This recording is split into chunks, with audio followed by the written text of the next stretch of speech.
Magandang umaga mga kababayan. Dito tayo live tayo sa YouTube channel TV, no. Magandang umaga sa lahat nating nanood sa ating YouTube channel. Live tayo ngayon kahit maiksi lang tayo mga kababayan. Sara Duterte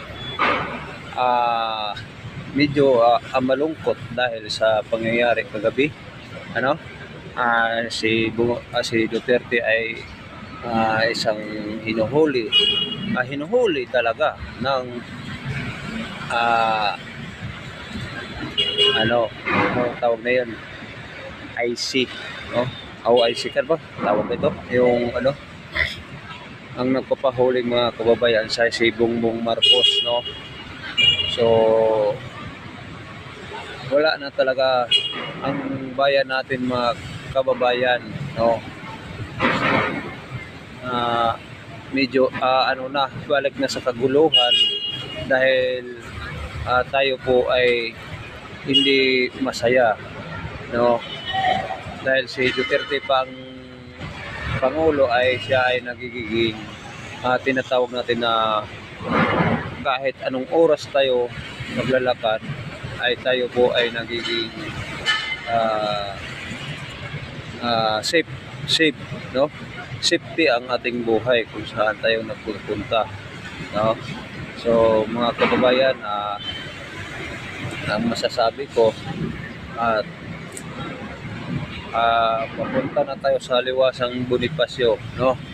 Na tayo,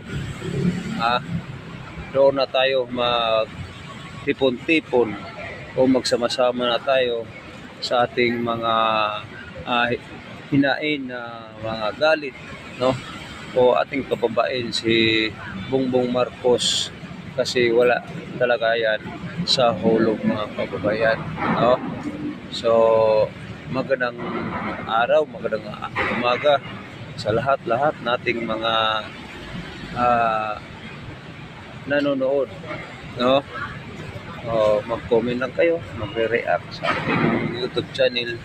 Magandang araw sa lahat, no. So wala na, di natin alam kung saan si Duterte dinadala kagabi, no.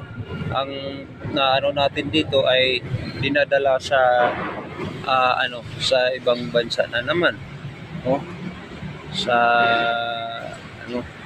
kasi talaga ang nagpapahuli si Marcos Duterte, no. Wala namang no restriction dito mga kababayan. Maraming salamat, hanggang dito lang.